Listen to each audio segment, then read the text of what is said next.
Se faire verser de l'or en fusion dans la gorge ne doit pas être une bonne chose, mais nous imaginons qu'avoir un éléphant avec des lames attachées à ses pieds qui vous frappe comme un ballon de football n'est pas très amusant non plus. Quant à se faire arracher les côtes par le dos ou à se faire manger le visage par des rats, ce serait sinistre. Alors, attachez votre ceinture et préparez-vous à être perturbé au-delà de toute espérance. 10. Imaginez que vous soyez cuit vivant à l'intérieur d'un animal en bronze, tandis que des organes fabriqués à dessein dans l'appareil transmettent vos hurlements dans une pièce. Dans cette pièce, l'homme qui a ordonné votre exécution extrêmement douloureuse se réjouit du son de vos cris d'agonie. Peut-on imaginer quelque chose de plus dément? C'est la méthode d'exécution appelée le taureau effronté. Mais cela s'est-il réellement produit? Difficile à dire, mais si l'on en croit un historien grec de l'Antiquité, Diodore de Sicile, c'est le cas. Il a écrit 40 livres appelés Bibliotheca Historica, et au chapitre 9, pages 18 et 19, il raconte cette étrange méthode de punition capitale. En résumé, le taureau de bronze était une sorte de four. Il était censé avoir la taille d'un taureau ordinaire et être en bronze.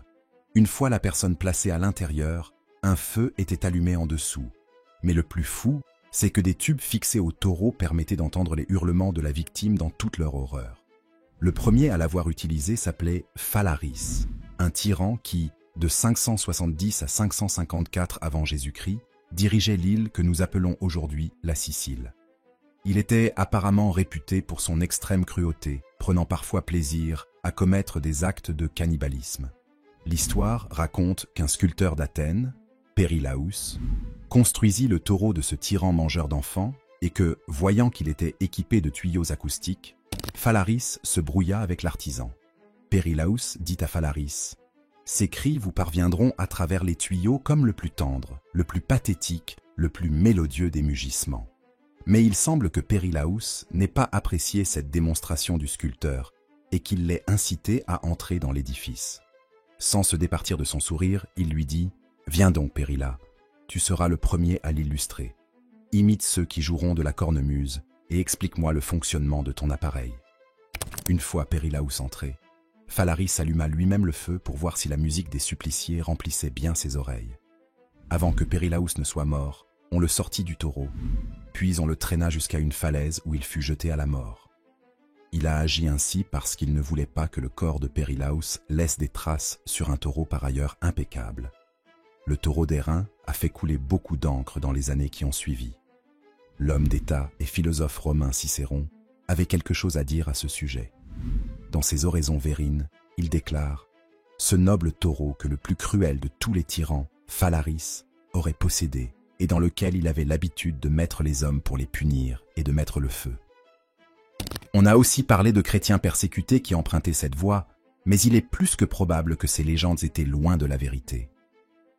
Il n'est pas certain non plus que l'histoire de Phalaris, d'une cruauté inouïe, soit vraie. Les documents historiques existent, mais certains spécialistes affirment qu'il s'agit peut-être d'une ancienne propagande. Cela dit, compte tenu des autres formes de cruauté abjecte pratiquées à l'époque, il n'y a aucune raison de penser que personne n'a jamais été rôti à l'intérieur d'un taureau. La première chose qui vient à l'esprit est de savoir quel genre de malade a eu l'idée d'inventer la suivante. 9. Nous savons que cette pratique a eu lieu, et qu'elle a eu lieu souvent parce qu'elle était inscrite dans la loi romaine.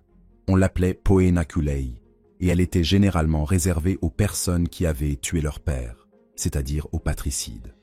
La poenaculei était littéralement la peine du sac, qui, à ses débuts, vers 100 ou 200 avant Jésus-Christ, consistait peut-être simplement à attacher une personne dans un sac et à la jeter dans un plan d'eau.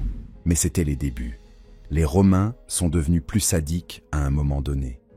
Tuer un parent s'appelle le parricide, et selon les historiens, les Romains considéraient qu'il s'agissait de l'une des choses les plus monstrueuses que l'on puisse faire. En accord avec cette monstruosité, la punition devait donc être tout aussi horrible. La personne était d'abord battue à coups de verge. Sa tête était ensuite placée dans un capuchon fait de peau de loup, et on lui mettait des chaussures en bois, un peu comme les chaussures en ciment que la mafia a utilisées bien des années plus tard. Il a ensuite été placé dans un grand sac en cuir de bœuf, Mais la pièce de résistance a été ce qui s'est passé ensuite. Alors que l'homme saignait abondamment dans son sac, des animaux y ont été jetés. Il pouvait s'agir d'un chien, d'un singe, d'un coq, d'un serpent ou d'un combo. Le sac au contenu sans doute confus était conduit sur une charrette jusqu'à une rivière ou un étang dans lequel il était jeté. Ainsi, la victime ne s'est pas simplement noyée, mais a passé les dernières minutes de sa vie à se battre contre une bande d'animaux dans un espace clos. Selon un historien, les animaux n'étaient pas tranquilles et ils lacéraient et torturaient le malheureux à l'intérieur. Il aurait fallu un sac vraiment très grand, mais les historiens nous disent que les Romains en avaient beaucoup à portée de main puisqu'ils étaient utilisés pour contenir du vin. Aussi fou que cela puisse paraître, les Romains estimaient qu'un tel châtiment était nécessaire pour un crime qu'ils qualifiaient de chose immonde, impure, amenant les dieux à retirer leur présence d'un monde qui l'avait pollué. Cicéron, qui a lui-même été décapité après s'être mis à dos Marc-Antoine, expliquait qu'en se débarrassant d'une personne de cette manière, elle ne contaminerait plus rien. Selon lui, on ne peut pas simplement tuer un homme qui a commis un crime aussi terrible, car son sang contaminerait le sol. On ne pouvait pas non plus le jeter à la mer sans sac, car son corps aurait contaminé l'eau. Cicéron disait même qu'on ne pouvait pas le donner à manger aux bêtes, parce que les animaux pouvaient être contaminés. Mettre le condamné dans le sac signifiait le séparer de la nature, même si nous savons que c'était une chose assez stupide à penser. L'historien romain Tite Live a écrit à ce sujet dans l'Histoire de Rome qu'un homme nommé Marcus Publicius Malleolus avait été condamné pour avoir tué sa mère, c'est-à-dire pour matricide. Il a reçu le traitement des sabots et du sac, mais dans ce cas, il semble qu'il n'ait pas reçu le traitement des animaux. Les Romains ont inscrit ce châtiment dans leurs lois, des corpus de règles dont vous avez peut-être entendu parler sous la forme de la Lex Pompeia ou de la Lex Cornelia, qui parlent toutes deux de Poena Culei. Et comme il s'agissait d'une loi formelle, cela se produisait souvent. Lorsque Sénèque le Jeune a écrit à ce sujet, il a déclaré que l'empereur Claude aimait beaucoup mettre les hommes dans le sac, à tel point qu'il ordonnait plus de Poena Culei que de crucifixion. Il est intéressant de noter que son père, Sénèque l'Ancien, pensait que c'était pire que la crucifixion. Il a vécu à une époque où il y avait des tyrans tout à fait terribles, et il a vu beaucoup d'hommes descendre au fond d'une rivière dans un sac rempli d'animaux. Il a écrit à ce sujet: « Je n'arrêtais pas d'imaginer le culus, le serpent, l'abîme. » Certains spécialistes semblent penser que ce terme est devenu obsolète à cette époque, mais cela contredit une lettre que l'empereur Constantin a envoyée le 16 novembre 318. Au sujet des parricides, il écrit « Il ne sera pas puni par l'épée, par le feu ou par une autre forme ordinaire d'exécution, mais il sera cousu dans un sac, et, dans cette prison lugubre, il aura des serpents pour compagnons. Selon la nature de la localité, il sera jeté dans la mer voisine ou dans la rivière. » On la retrouve dans des lois des années 500, rédigées par l'empereur Justinien, mais il semble qu'elle était déjà considérée comme archaïque à cette époque. Il semble néanmoins qu'elle soit réapparue en Allemagne au XIVe siècle et qu'elle ait pu se produire dès le XVIIIe siècle, bien que les animaux utilisés aient été des chats et des chiens, ou peut-être un serpent non venimeux. Dans un cas documenté en Allemagne, le sac s'est fendu après avoir touché l'eau, et le chat et le chien se sont enfuis à la nage pendant que l'homme se noyait. Peut-on faire mieux? Bien sûr. 8. Existe-t-il une meilleure façon d'exécuter une personne cupide que de lui verser de l'or en fusion dans la bouche? Vous avez peut-être vu quelque chose de similaire à la télévision, dans Game of Thrones peut-être. Mais les scènes à la télévision n'ont pas été inventées de toutes pièces. Une histoire réelle raconte qu'au XVIe siècle, un conquistador espagnol nommé Pedro de Valdivia avait combattu les Mapuches, peuple indigène du Chili, et qu'il avait perdu la tête. Au lieu de s'emparer de leur or, il s'est enfui à cheval après avoir perdu une bataille. Son cheval s'est pris dans un marais, et il a ensuite été ramené au chef de la tribu pour faire face à la musique. Il ne fait aucun doute que cet homme est mort aux mains des Mapuches. Les sources divergent cependant quant à la manière dont il est mort. Il est possible qu'il ait simplement subi l'ablation du cœur, comme le veut la coutume. Selon ce récit, les chefs Mapuches auraient mangé le cœur. Mais selon un autre conquistador, Pedro Marinho de Lobera, ils ont pris leur otage et lui ont versé de l'or en fusion dans la gorge. Il s'agissait d'une mort symbolique, même si les scientifiques qui ont eu le temps d'y réfléchir, ont déclaré qu'elle aurait été très rapide. La vapeur aurait rompu les organes et les lésions thermiques des poumons auraient provoqué une mort instantanée due à un dysfonctionnement pulmonaire et à un choc. En l'espace de quelques secondes, un conquistador serait mort, mais il aurait été facile de récupérer l'or désormais durci. En fait, si ces mapuches savaient vraiment ce qu'ils faisaient, ils lui auraient donné de petits morceaux d'or fondu pour que la torture dure plus longtemps. Pour ce qui est de l'inscription de cette pratique dans une quelconque loi, il faut à nouveau invoquer l'empereur Constantin. Il l'a fait inscrire dans ses lois sur le raptus pour punir une infirmière qui n'aurait pas protégé une femme esclave du vol d'un homme. La loi stipulait que l'homme devait être brûlé sur le bûcher et que si l'esclave tentait de s'échapper avec lui, elle devait également être brûlée. Mais si l'infirmière avait aidé l'homme à voler l'esclave, elle devait recevoir du plomb fondu dans la gorge. Nous ne plaisantons pas. Voici une partie de la loi. Ces infirmières, tout d'abord, dont le service est prouvé avoir été odieux et dont les propos sont prouvés avoir été achetés, ce châtiment les menacera. L'ouverture de leur bouche et de leur gorge, qui ont apporté des encouragements destructeurs, sera fermée par l'ingestion de plomb fondu. Mais en général, il n'y a pas beaucoup de cas de ce genre dans l'histoire. Un autre cas, daté de 1599, concerne un gouverneur espagnol de l'Équateur, qui a de nouveau subi ce traitement symbolique en raison de son avidité et de sa soif d'or. Il a été écrit qu'à peine avait-il avalé l'or que ses organes internes ont éclaté. Comme vous le savez, de nombreuses années plus tard, des scientifiques ont affirmé que cela s'était effectivement produit. Nous devons maintenant parler de scaphisme. 7. Scaphisme vient du mot grec qui signifie « bateau ». C'est pourquoi cette punition est parfois simplement appelée les bateaux.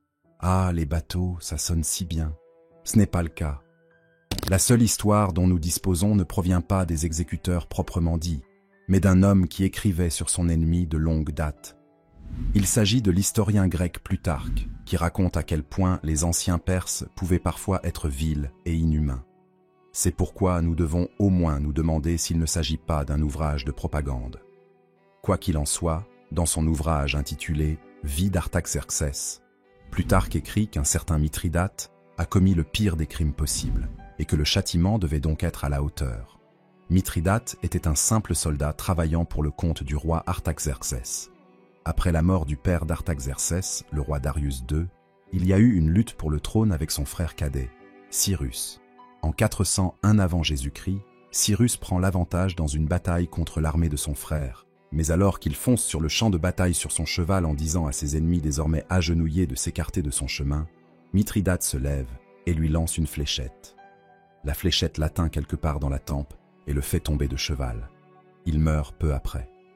Artaxerxès eut vent de l'affaire et, apparemment, combla Mithridate de cadeaux. Le roi dit alors à Mithridate quelque chose du genre « Que cela reste entre nous. C'est moi qui ai tué Cyrus, pas toi, d'accord? Tu as compris ? Moi, pas toi ?» Il fut convenu que Mithridate devait dire qu'il avait reçu les cadeaux pour avoir piégé le cheval et fait tomber Cyrus, mais pas pour l'avoir tué. Comme les choses ont tendance à se produire après une bonne bataille, plus tard, lors d'un banquet, Mithridate a un peu trop bu, et en s'adressant à un eunuque, il en a peut-être trop dit. Lorsque l'eunuque le complimenta pour avoir piégé le cheval, Mithridate répliqua avec colère « Parlez comme vous voulez des pièges à chevaux et autres bagatelles de ce genre.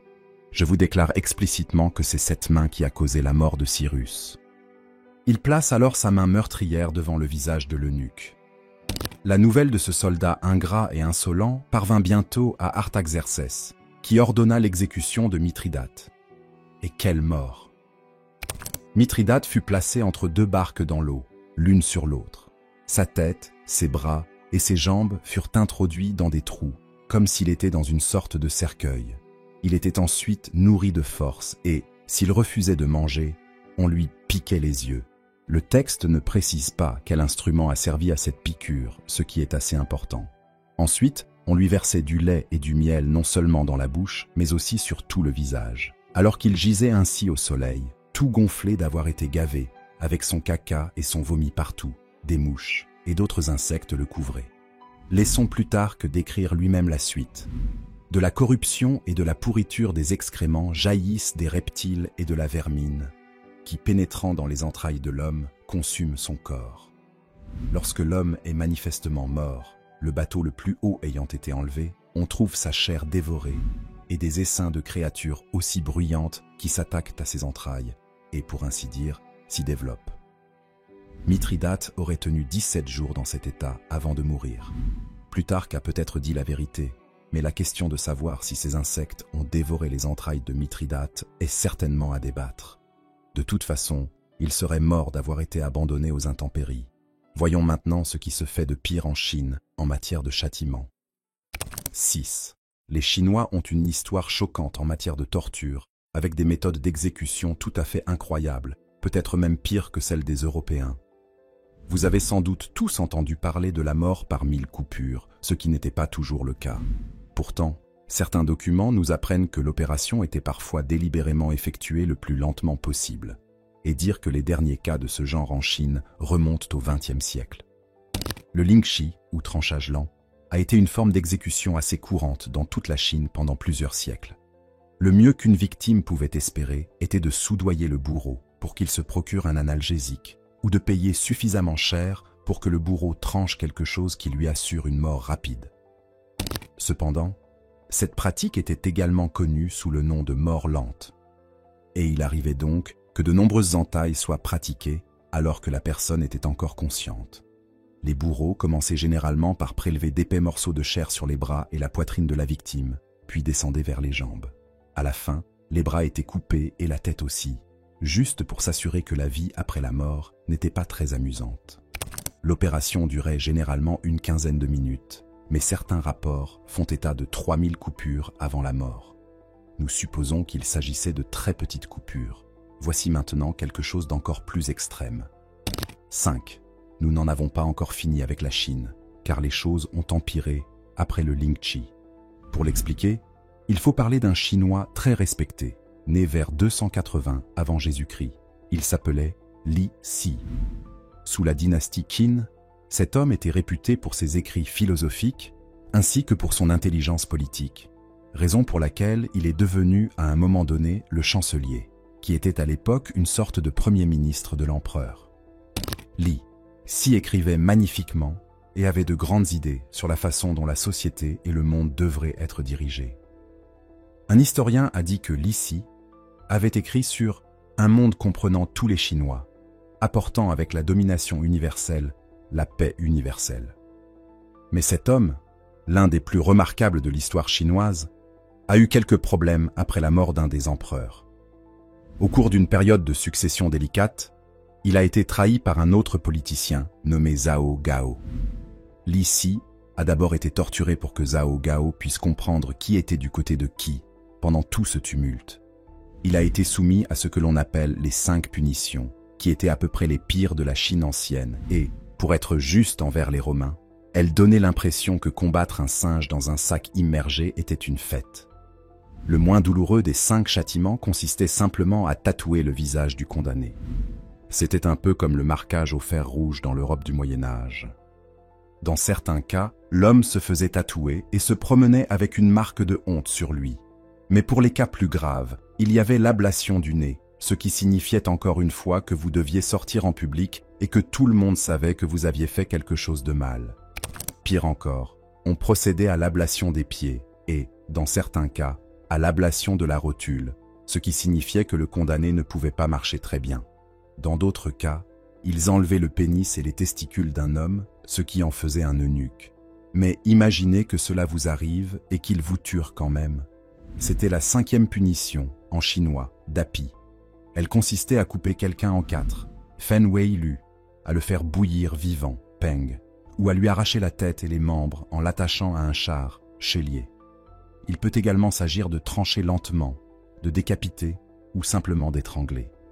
Quant à Li Si, il aurait perdu son nez, puis sa virilité, après quoi il a été coupé en 2, une opération au cours de laquelle le bourreau travaillait souvent lentement. Pour Li Si, tout cela s'est déroulé sur la place du marché. Il a également été condamné à ce que l'on appelle l'extermination familiale, ce qui signifie que les membres de sa famille ont également été tués de cette manière brutale. Nous ne savons pas si son fils a suivi cette voie. Selon les archives, les derniers mots que Li Si a adressés à son fils alors qu'il était en train de se faire découper étaient les suivants. J'aimerais que toi et moi puissions prendre notre chien brun et sortir par la porte orientale de Shanghai pour chasser le lièvre rusé. Mais comment pourrions-nous faire cela? Sous la dynastie des Qin, la règle d'extermination des familles était que 3 clans devaient disparaître, ce qui signifiait, nous le supposons, 3 générations de votre famille.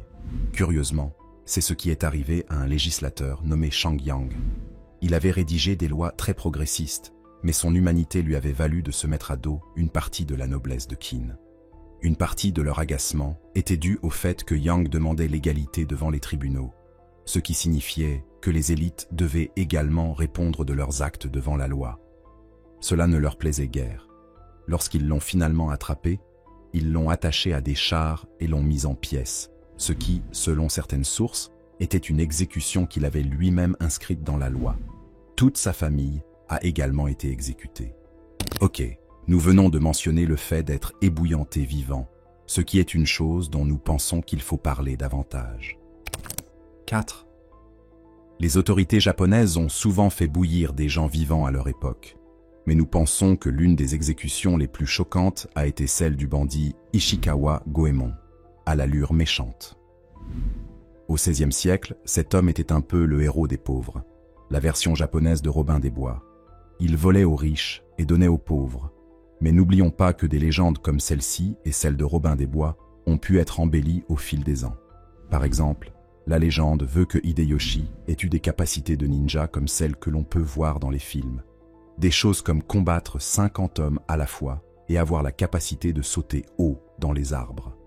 En réalité, c'était un voleur, mais aussi un homme qui défendait les pauvres et détestait la corruption des pouvoirs en place. Aussi, lorsqu'il a tenté d'assassiner certains de ses pouvoirs, ceux-ci ont voulu faire de lui un exemple. Une version de l'histoire veut qu'il ait été bouilli vivant avec son fils, bien que l'on dise qu'il a sauvé son fils en le tenant au-dessus de sa tête. Une autre variante, qui semble plus vraie, est qu'il a été jeté dans une grande marmite avec toute sa famille. Tous moururent. Quoi qu'il en soit, vous ne tiendriez pas longtemps si vous étiez jeté dans de l'eau bouillante, vos organes cuiraient, mais pas avant que vous n'ayez ressenti une douleur considérable. C'est ce qu'a pu constater la foule qui a vu un empoisonneur se faire bouillir vivant après que le roi d'Angleterre Henri VIII en a fait la peine capitale pour ce délit. Peut-être pensait-il que quelqu'un l'empoisonnerait, ce qui était sans aucun doute une menace réelle.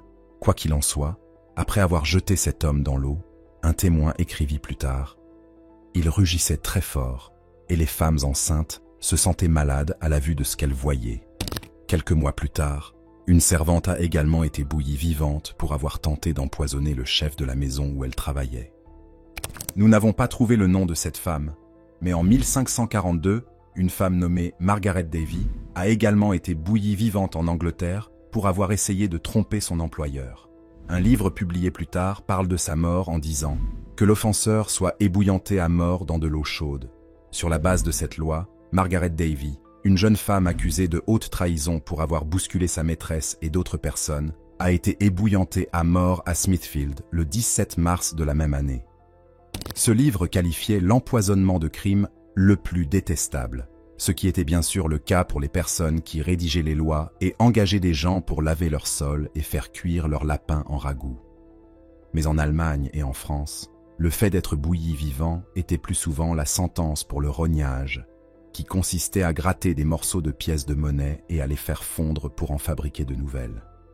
Il s'agissait d'une forme d'exécution absolument brutale, car, à l'instar de nombreux châtiments dont nous parlons aujourd'hui, elle était censée infliger beaucoup de douleur avant la mort. À cet égard, se faire trancher la tête par une lame tranchante était un véritable bonheur. Mais que se passe-t-il si la personne est innocente d'un crime tel que l'empoisonnement? Après tout, le propriétaire d'une grande maison ne pourrait-il pas tomber malade à cause d'une nourriture avariée? Écoutez cet autre texte publié après la mort de Margaret. Le public n'était pas convaincu de sa culpabilité et, malgré la lenteur relative de la circulation des nouvelles à cette époque, l'histoire du procès et de la punition de Margaret Davy s'est rapidement répandue dans tout le royaume et a suscité une horreur universelle. Les temps étaient durs, en effet. Mais comme vous allez le voir, les Romains étaient exceptionnels en matière de démence. L'empereur Néron a peut-être fait bouillir des centaines d'ennemis, mais ils pensaient peut-être qu'ils les laissaient s'en tirer à bon compte. 3. Ok. Une question pour vous. Préféreriez-vous être ébouillanté vivant ou attaqué par un animal sauvage? Dans ce dernier cas, si l'animal n'atteint pas directement les artères principales, vous pourriez avoir l'impression d'être mangé vivant. Comme nous le savons grâce à des enregistrements qui n'ont jamais été rendus publics mais qui ont été évoqués dans le film Grizzly Man, être mangé vivant peut prendre beaucoup de temps et donner lieu à de nombreux cris. Les Romains pratiquaient cette forme de peine de mort, mais aussi de divertissement pour les masses. Il s'agissait de la peine de mort appelée damnatio ad bestias, ce qui signifie condamnation aux bêtes. Certains écrivains romains ont été consternés par cette condamnation, mais pour la plupart, c'était un grand divertissement pour la plèbe qui assistait à la scène depuis les tribunes de l'arène. Il ne faut pas confondre cette pratique avec les sports de gladiateurs, car les hommes qui combattaient les animaux ne pouvaient tout simplement pas gagner, ce qui explique qu'elle soit classée dans la catégorie des châtiments damnatio. Même s'ils parvenaient miraculeusement à éliminer un éléphant, un ours ou un lion à main nue, ils auraient rapidement vu un autre animal en face d'eux, ou une épée. Mais il y avait une différence à certains égards en ce qui concerne la mort de cette manière. Il y avait aussi l'obicere bestis, qui signifiait être jeté aux bêtes. Dans ce cas, on n'avait même pas le droit de se battre. Vous étiez simplement jeté aux animaux, enchaîné, ou peut-être, ce que les Romains préféraient, un éléphant s'asseyait sur vous. Quelques documents attestent de l'utilisation de ce châtiment lors de la défaite d'une armée. Dans un autre cas mettant en scène des mutins, un auteur romain raconte: sous les yeux de toute l'armée, il les jeta aux éléphants. Tous furent piétinés à mort sous les pieds des bêtes. Cela s'est également produit en Inde, au Sri Lanka et au Siam, l'actuelle Thaïlande. Là-bas, le fait d'être jeté aux éléphants ressemblait un peu à du football pour éléphants. Les bêtes étaient entraînées à donner des coups de pied aux condamnés et à les jeter dans tous les sens, ce qui entraînait rapidement la mort. Ce qui est encore plus effrayant, c'est ce qu'a raconté un Européen revenu d'Inde. Dans ce pays, la mort par éléphant n'était pas rare. Le voyageur a décrit comment un homme a été forcé de mettre sa tête sur un bloc, après quoi les cornacs ont fait marcher l'éléphant sur la tête de l'homme. Imaginez le désordre. Un voyageur marocain en Inde a raconté qu'un empereur qu'il avait rencontré aimait regarder une bonne partie de mort à l'éléphant, et c'est pourquoi il est allé plus loin que les Siamois en équipant les animaux de lame à leurs pieds. Le voyageur écrit: « On ordonna donc de les jeter aux éléphants, à qui l'on avait appris à couper leurs victimes en morceaux. Leurs sabots étaient munis d'instruments de fer tranchant, et les extrémités de ces instruments étaient comme des couteaux. Voici maintenant quelque chose que vous ne croirez pas qui s'est réellement passé. » 2. On l'appelait l'aigle de sang, et contrairement à d'autres châtiments dont nous avons parlé aujourd'hui, il semble que les Vikings aient été les seuls à le pratiquer. Imaginez la scène. Vous êtes un roi d'Angleterre aux alentours du IXe siècle, et ces Vikings ennuyeux continuent de venir et de se livrer à tous les pillages pour lesquels ils sont célèbres. Vous avez essayé de discuter avec eux autour d'un verre d'hydromel, mais ils ne voient pas les choses comme vous. Un peu énervé, vous faites quelque chose que vous ne devriez pas faire. Vous manquez à votre parole et vous faites assassiner le groupe de Vikings qui se trouve devant vous. Que pensez-vous que les Vikings feront en guise de représailles? D'après de très vieux textes, une fois que ces types vous ont mis la main dessus, ils vous ont peut-être emmené sur une sorte de billot. En tant qu'anglo-saxon, vous vous dites « Voilà, je vais me faire décapiter ». Mais non, ils vous coupent le dos et vous arrachent les côtes, ce qui donne l'impression que vous avez des ailes. Mais à ce moment-là, ce ne sont pas de bonnes ailes, puisqu'elles sont osseuses et tout. Alors ils découpent vos poumons et les étirent sur les os. Et voilà, vous êtes un aigle, comme dans cette merveilleuse série télévisée Vikings. Mais est-ce que c'est arrivé? C'est ce que vous voulez savoir. D'après ce que l'on sait, ou du moins d'après les artefacts, oui, c'est bien ce qui s'est passé. Comme vous le savez déjà, si quelque chose n'est pas inscrit dans la loi ou mentionné dans de nombreux documents anciens, il y a toujours une chance que la punition ait été inventée et utilisée comme propagande pour montrer aux gens à quel point les méchants étaient mauvais, mais selon les chercheurs modernes, la punition de l'aigle de sang pourrait bien avoir existé. L'un de ces vieux textes dit ceci: le comte Einar s'est approché d'Halfdan et lui a coupé l'aigle de sang dans le dos, de telle sorte qu'il a enfoncé son épée dans sa poitrine par la colonne vertébrale et a sectionné toutes les côtes jusqu'aux reins, puis a arraché les poumons. Et c'est ainsi que Halfdan est mort. Halfdan était l'un de ces membres de la famille royale des îles britanniques que les Vikings n'aimaient pas. Il y a aussi le cas de l'excellent guerrier viking Ivar le Désossé, appelé ainsi probablement parce que son Jean Thomas ne se mettait jamais au garde à vous. Dans la saga du Conte des fils de Ragnar, il est dit qu'il s'est rendu dans le nord de l'Angleterre et qu'il s'est battu avec le roi Aella de Northumbrie. Ivar a apparemment rallié à sa cause un grand nombre d'Anglais, qui n'étaient évidemment pas vraiment anglais à l'époque, et il a également capturé le roi. La saga dit « Et Ivar, celui qui habitait à York, fit trancher le dos d'Ella avec un aigle. » Une autre version de l'événement est la suivante. Ils firent graver l'aigle sanglant sur le dos d'Aella, lui coupèrent toutes les côtes de la colonne vertébrale et lui arrachèrent les poumons. Avec l'équipement adéquat et une certaine précision, cela aurait pu se produire, bien que les archéologues n'aient pas encore trouvé les restes d'une personne qui aurait pu subir un coup d'aigle sanglant. Jusqu'à présent, 9 récits documentés font état d'une telle pratique, mais nous ne savons pas si les auteurs des sagas n'étaient que des poètes. Ce qui est certain, c'est que les Vikings s'adonnaient à ce que les scientifiques ont appelé la mutilation ostentatoire, ce qui signifie que ces actes violents avaient une signification.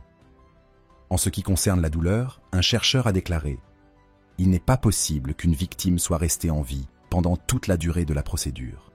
Il est clair qu'une victime subissant un aigle de sang complet serait morte bien avant que ses côtes n'aient pu prendre la forme d'ailes et que ses poumons n'aient été extériorisés. » Nous pensons que ce n'était pas si terrible. Ok, si vous deviez choisir une façon de mourir dans cette liste, nous imaginons qu'aucun de nos téléspectateurs ne choisirait la suivante.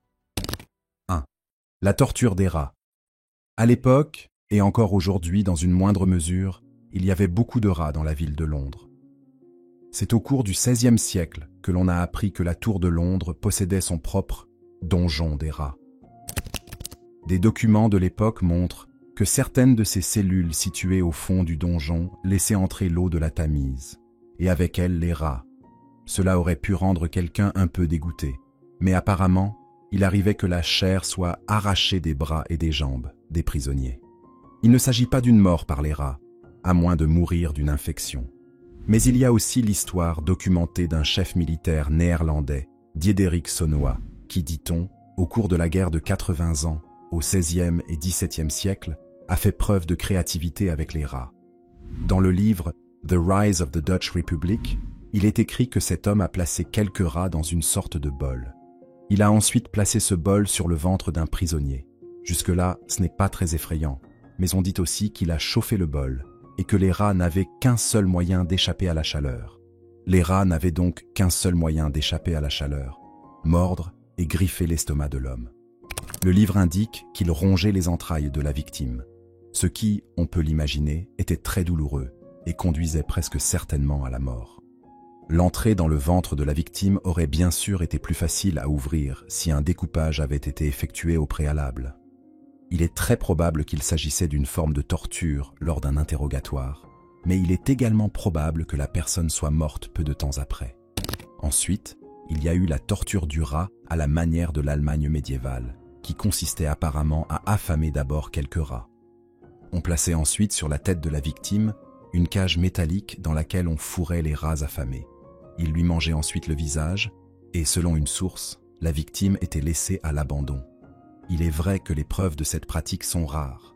Il semble tout à fait incroyable que quelqu'un puisse faire cela à une personne, mais la torture des rats a été enregistrée dans les années 1970, lorsque des escadrons de la mort sous les ordres de dictateurs d'Amérique du Sud ont décidé que c'était une bonne idée.